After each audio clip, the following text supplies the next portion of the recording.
Contacto con Iña La Estanzuela.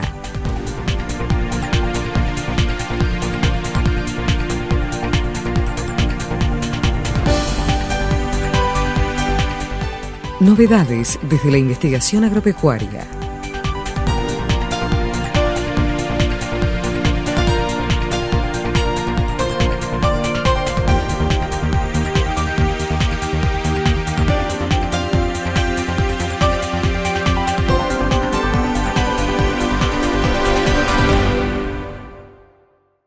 Buenas tardes para todos. Muchas gracias por aguantar hasta este momento, aunque para mí ha sido placentero lo que presentaron, espero que para ustedes también. Para empezar tengo que confesarles que al momento que tenía que poner foco en cuál iba a ser el tema de esta charla, un poco me costó parte de las cosas por lo que César incluso estaba explicando, ¿no? Que la situación no pintaba como para venir a augurar demasiadas... un futuro aventuroso, como decía. Sin embargo, cuando un poco aterricé la idea y me puse a trabajar esto a medio camino y revisando alguna información que había, por supuesto me di cuenta que no estaba haciendo nada original y que lo que les voy a mostrar ya lo había hecho mucha gente. Así que, si es así y lo reconocen, en todo caso tómenlo como una actualización y si hay diferencia, la que está mal es la mía, así para que no entremos en discusión. Igualmente, y acotando a lo que César venía diciendo, yo tomé 3 premisas para armar esto que vienen desde la jornada que tuvimos en el 2016 y muchas presentaciones que he visto en el medio de colegas de CREA y de otros, de INIA, como Ignacio Bufa y algunos otros colegas. En primer lugar, que hay que mirar la película completa, no podemos mirar la ganadería solo, sino tratar de mirar el conjunto del sistema agrícola ganadero de alguna forma. Esto lo quería poner en una presentación, pero se me rompió la máquina en la mañana, así que se los cuento. La segunda es un poco lo que nuevamente César ya mencionó, venimos reiteradamente encontrando una alta asociación entre producción de carne y margen bruto o producto bruto de la empresa ganadera y una asociación bastante menor entre lo que es el producto bruto y el precio implícito, históricamente. ¿Esto quiere decir que el precio no es importante? No. Lo que sí quiere decir que las empresas que producen más ganan más y entre las empresas que producen, las que producen más y tienen mejor precio, obviamente ganan más que las que tienen menor precio implícito. Y la otra cuestión que César mencionó al final también y que corre para que lo vayan teniendo en cuenta en estas presentaciones, si bien no está considerado, es si la cultura ganadera que verificamos en Egiprocar aún existe, y lo discutíamos, como él decía, en aquella jornada del 2016, porque la gestión no es gratis. Toda la ganadería tiene un costo operativo o un aprendizaje mucho mayor que esto. Entonces, basándonos en eso, lo que yo voy a tratar de hacer, en definitiva, es tratar de poner algunas actividades ganaderas. Se decía hoy temprano que son múltiples la cantidad de actividades ganaderas, nosotros tomamos solo algunas, vamos a tratar de ponerles algunos números, ver cuál es el resultado de una rotación con diferentes actividades ganaderas, que ahora se las voy a contar, cómo se comportan ante cambios de precios, básicamente de ganado y suplemento, algunas alternativas de mejora del resultado económico y algunas relaciones de equilibrio entre ganadería y agricultura que vamos a tratar de explorar. En principio yo lo que hice fue tratar de modelar sobre una base de una rotación hasta primitiva, si se quiere, pero de alguna forma que no está muy lejos de lo que está pasando en la realidad, que tiene un trigo y una soja de segunda, una cobertura, en este caso una cobertura que no se pastorea y que va a una soja de primera, y una pradera convencional que dura 3 años, como base para modelar de alguna forma una rotación que produce cierto volumen de pasto y cierto volumen de grano, en un campo que tiene estas características, 1000 hectáreas, de los cuales un 30% es un campo natural. Si nos imaginamos una empresa acá del litoral o litoral sur, podemos imaginarnos que ese campo natural es un campo natural de bajo, de una productividad media a alta o algo por el estilo. Y modelamos estas 4 actividades ganaderas que corresponden a una venta de novillos de 2 años y medio, o sea, es una invernada que dura 2 años, que arranca en junio con un ternero de este peso y termina en el otoño del 3er año con un novillo que en planta frigorífica pesa 500 kilos. Una recría de novillos para venderle a los feedlot, es un novillo que nosotros le llamamos salchicubé, que también arranca en ese momento y se vende en el invierno del segundo año con un peso de 380. O sea que estas dos actividades de alguna forma son compatibles. Esta primera actividad podría cortar parte de su invernada y venderla como novillo de recría. Una invernada de 18 meses que vende novillos de 2 años, que es la tradicional, o era lo tradicional del litoral, un poco lo nombraba César, que entraban en otoño e invierno y se vendían después luego de la primavera del año siguiente. En este caso entran en el invierno, se venden en la primavera con esta ganancia. Y una invernada, como diría Fabio, muy turbonada. O sea, es una invernada de 15 meses, quiere decir que entra un ternero en invierno y se vende en el invierno siguiente con un peso de 500 kilos y una ganancia promedio de 750 gramos. Este novillo, en definitiva, los últimos 100 días se encierra. Es una alternativa que lleva 100 días de encierro al final y eventualmente su precio de venta puede ser la de un novillo cuota. Algunas características de la simulación que hicimos consideramos estos costos de soja y trigo, 550 y 600 dólares, con estos rendimientos, 2.300 de promedio para la soja, esto es primera y segunda, y 3.200 para el trigo, y estos precios. Yo sé que no vamos a estar de acuerdo con los precios, yo tomé los precios actuales, seguramente no van a ser los que van a pasar en su momento, pero a efecto de simplificar, más o menos tomé los precios que están en proyección hoy.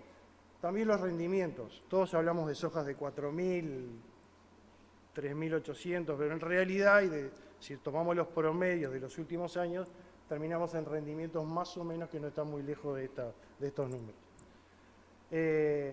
Estos son los precios de las opciones que yo les estaba planteando. Ternero de 155 kilos a $2.15, esto es precio bruto, sin descuentos todavía. Y los precios de los novillos, 1.80 para las invernadas de campo, 1.82 para el novillo de recría cuota y $2 para el novillo que sale a precio cuota 4.81, que es un 10% más que el otro. Precios de ración de suplemento, un grano, pónganle el que quieran, y la ración de encierro a $250. Sobre el tema de los precios, un poco lo que quería mencionarles, yo proyecté estos precios, obviamente está la famosa recuperación del precio del novillo de posafra, que nunca sabemos si va a pasar o no va a pasar. Como decía César, los últimos años ha sido un poco distinto el comportamiento y este año está pasando lo que él ya mostró, así que proyectar algo hacia adelante es un poco difícil saber en lo que va a terminar esto. Por otro lado, mencionar algo que él dijo, y que de alguna forma, lo voy a decir al final después porque ya lo mencioné, no voy a perder tiempo. Entonces, en primera instancia, ver cuál es el resultado económico de esta rotación que yo le mostré con diferentes actividades ganaderas, que también le mostré cuáles son y qué variables influyen en el resultado. Acá tenemos, en principio, está mostrando en la barra el producto bruto que se genera en cada hectárea útil de esta rotación. En la parte roja está cuál es la parte que genera la agricultura, y en azul la ganadería, y en verde es el neto, o sea, es el margen bruto de estas opciones. Yo para el caso del novillo de 2 años y medio, que es el más largo, modelé dos situaciones. Una donde se aprovecha solo el 50% del forraje, que no debe estar muy lejos de la realidad, y la otra, que lo van a ver más adelante, aprovecha el 60%, es un poquito más. Y ahí genera esta diferencia de margen bruto. Esta misma invernada, estas invernadas no tienen suplementación, esta misma invernada con suplementación no cambia, el modelo no incluye suplementación porque no la paga. Una combinación de esta con novillo de recría, o sea, una alternativa que pueda incluir las dos, mejora un poquito. El novillo de recría solo suplementado mejora un pelito más. La invernada más de 18 meses o tradicional del litoral es la de mejor resultado y la alternativa con encierro no estaría dando el resultado que uno esperaría, ya que el precio implícito que se maneja no parece compensarlo. El tema más allá de estos resultados que son anecdóticos es ver cuáles son los parámetros que mueven este resultado, cuáles son los que condicionan, que un poco era lo que apuntaba César previamente. Esta es una tabla muy grande donde están todas la descripción de las variables físicas que generan estas opciones, pero yo quiero llamarles la atención solo sobre algunas. Primero sobre el margen, que ya lo vimos, hemos generado un margen más o menos creciente en la medida que las opciones se intensifican en la producción de carne. Aquí tienen la producción de carne de cada una de ellas, que cae solo en la opción de encierro.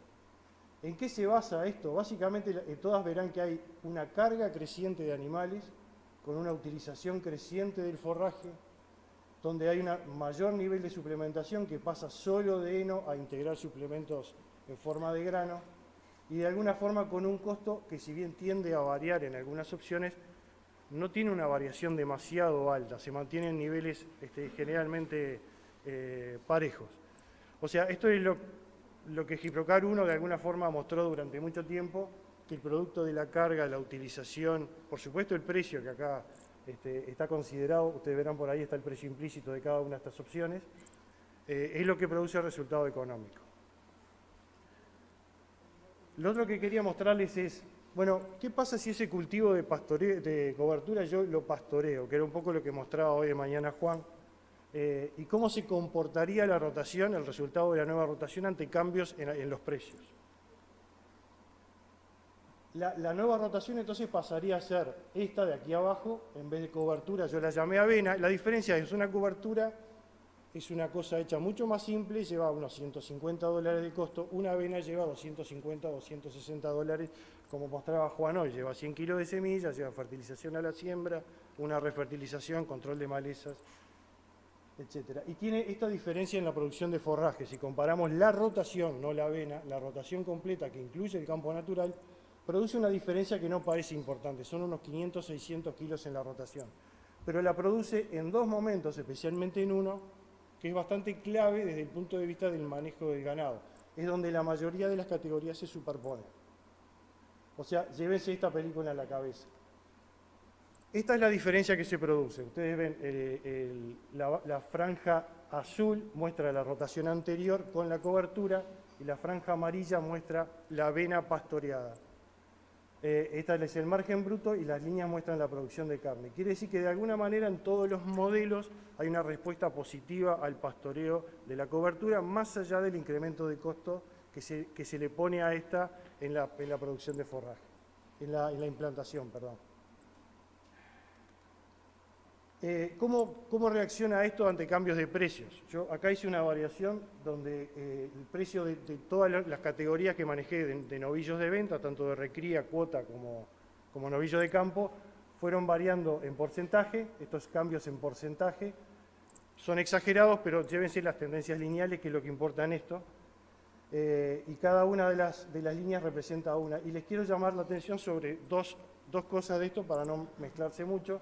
Primero que nada, que la línea verde, que es la que muestra la invernada de 18 meses, que era la más común o la más promocionada, el modelo Giprocar, digamos de alguna manera, es la que tiene ventajas en casi todas las condiciones de precios, exceptuando precios sumamente altos donde el encierro pasa a jugar un papel importante. Entonces hay un punto que se da en un precio que está casi 20% por encima del que tenemos hoy, donde la invernada con encierro, acá no estoy hablando de encierro, hablo de invernada con encierro, que es otra película totalmente distinta, pasa a ser mejor en margen que solo la invernada de 2 años.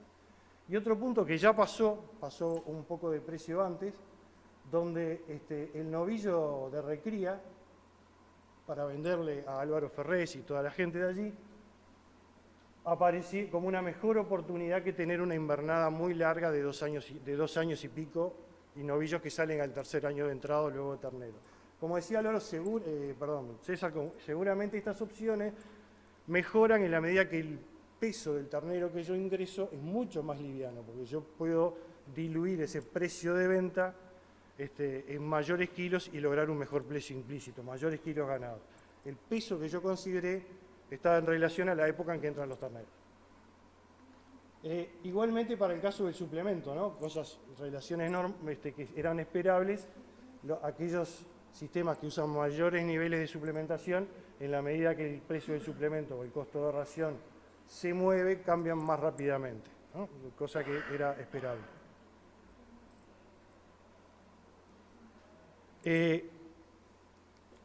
Esta es la descripción básica de las alternativas y más allá del resultado, la idea es que se lleve en la película de ese encadenamiento o camino tecnológico de intensificación que parece ser bastante claro y que no es invento mío, tiene muchos años de trabajo. Ahora, ¿hay alguna alternativa de mejora en el resultado económico?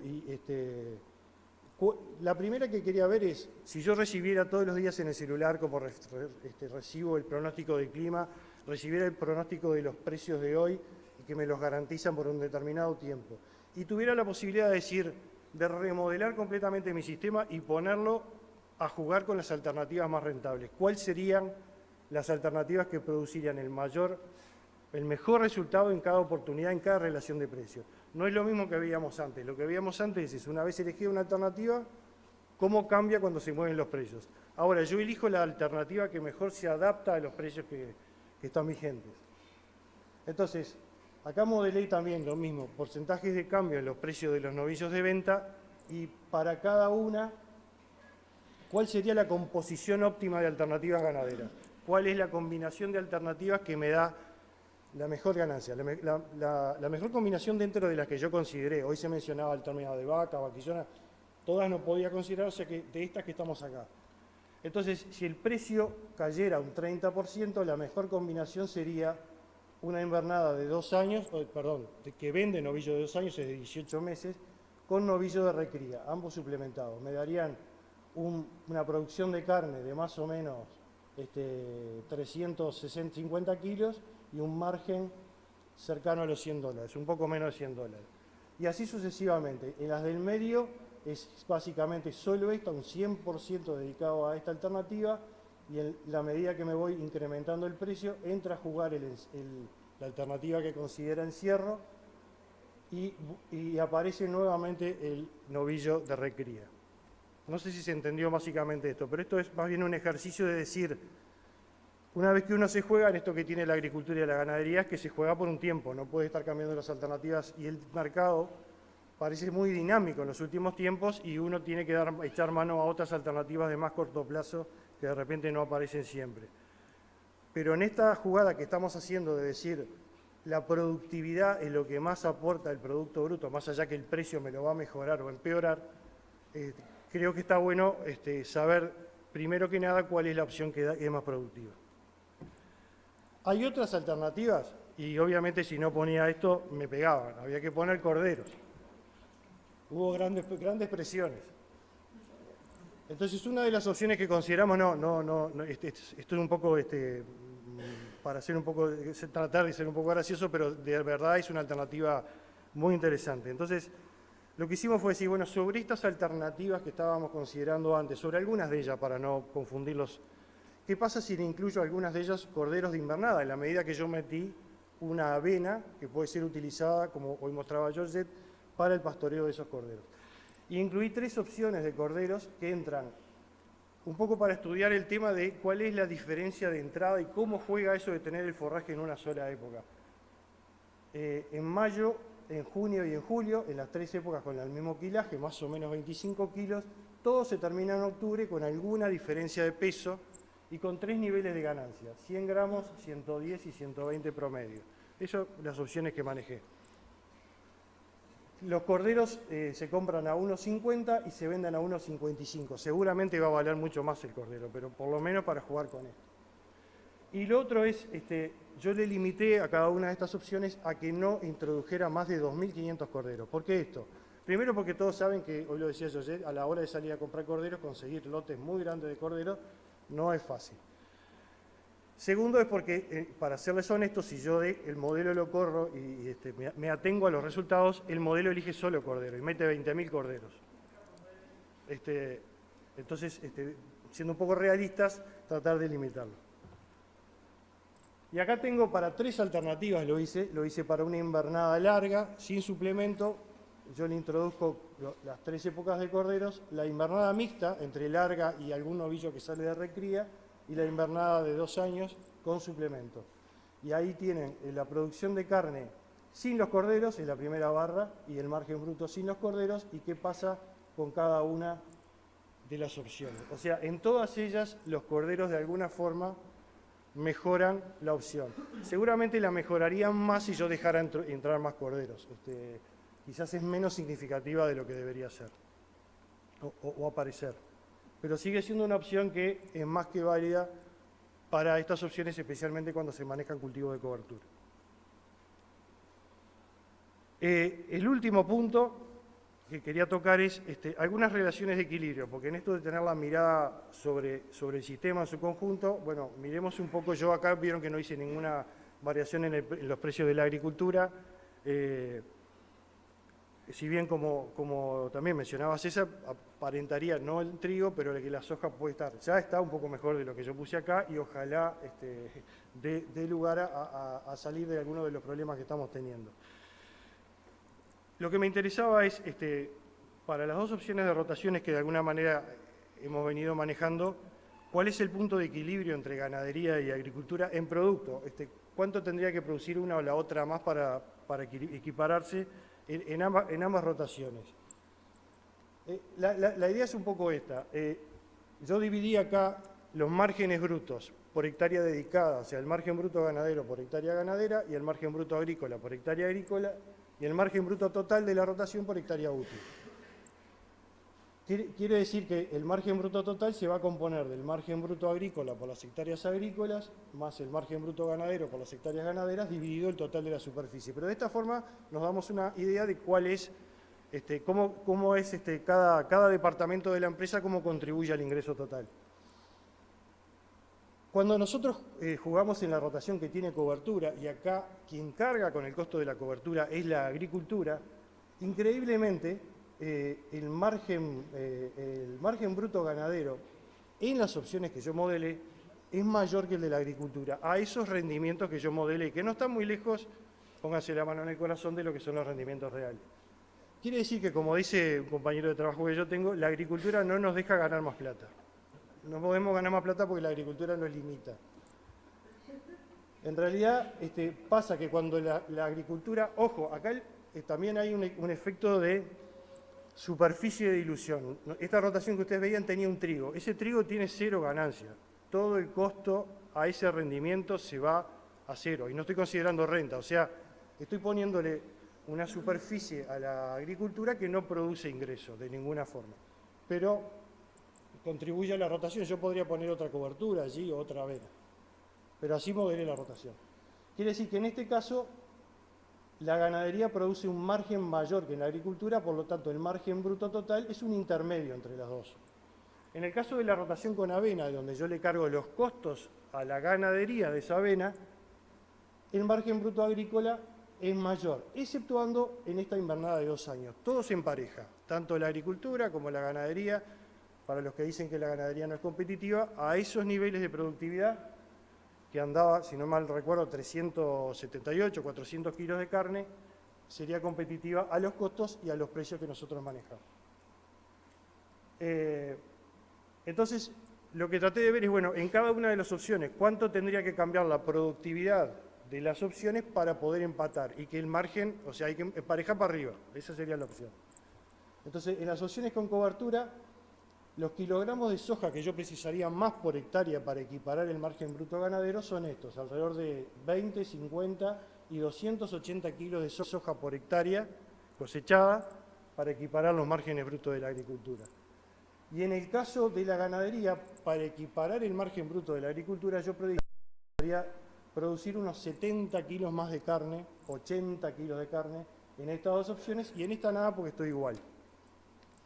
Claro, 80 kilos no parece mucho. En realidad, estos son 1000 kilos a la eficiencia que cada una logra, que anda en 12 kilos de materia seca de forraje utilizado. Estamos en alrededor de 1000 kilos de materia seca utilizable para producir esos 80 kilos o unos 1800, 1700 kilos de forraje producido. O sea, no es poco. Ahora miremoslos al revés, que capaz que les queda más claro. Supongamos que no cambiamos la producción, vamos a mover el precio. ¿Cuánto precio más precisamos para que estas opciones se equiparen? Entonces, el punto amarillo muestra el precio de la soja que yo consideré, 360, y los puntos azules acá consideran los precios implícitos de cada una de estas opciones. Creo que son 1,28, 1,29 y 1,33, algo por el estilo. Quiere decir que en estas dos opciones la soja tendría que valer poquito más de lo que yo la consideré para equipararse. En este caso tendría que valer $410 la tonelada de soja para poder empatar a la ganadería en una opción que lleva cobertura. En el caso de la ganadería, el precio implícito tendría que aumentar a 1,60 y pico para estas dos opciones, y en este caso nada, porque está ya en el precio que produce el equilibrio. No sé si entendieron por lo menos el razonamiento, pero de alguna forma esta mirada lo que permite planificar es mirar el sistema en su conjunto y ver esa interacción ahora que puede aparecer, o desde hace un tiempo, las opciones de pastorear las coberturas, y planificar la rotación, en definitiva, en base al producto que nosotros queremos lograr, porque la distribución de forraje es una de las variables que a veces damos por sentado y es sumamente importante en el momento de determinar cuál es la opción ganadera que queremos implementar en el sistema.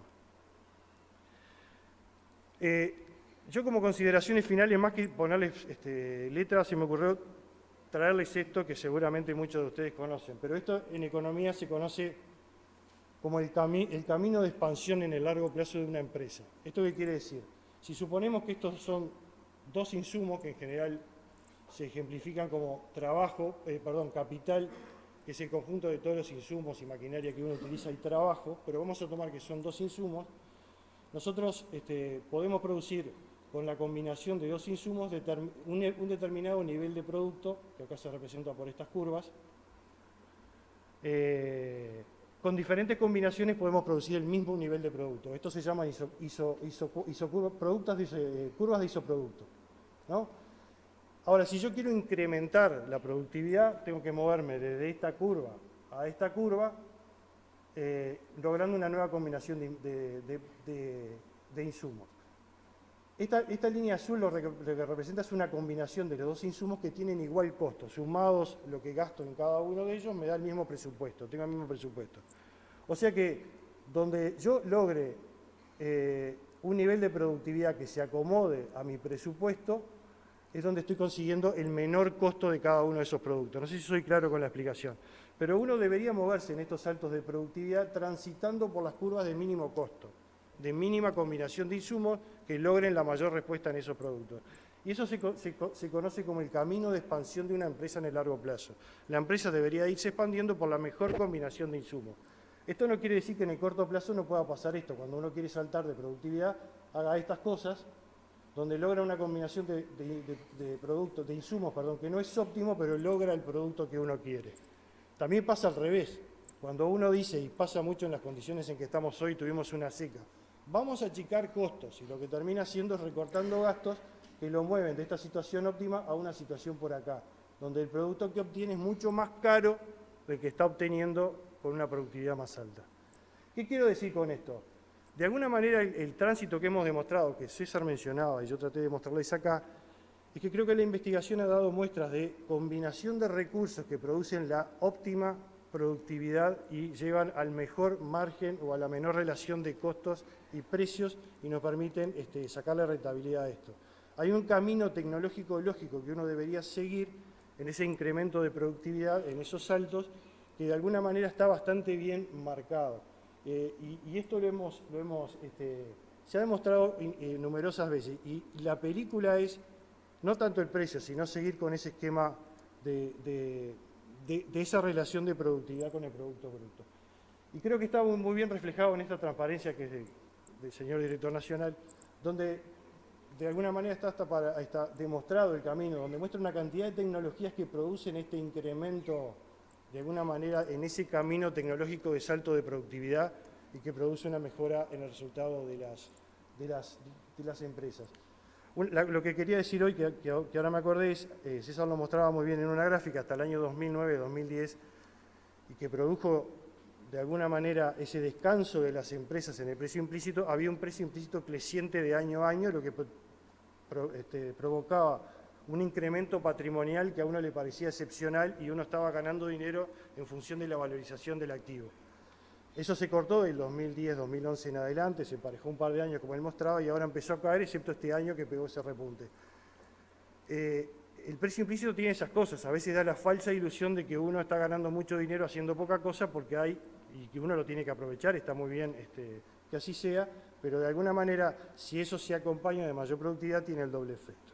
Así que esto creo que era todo, no he olvidado muchas cosas, pero muchas gracias por su atención.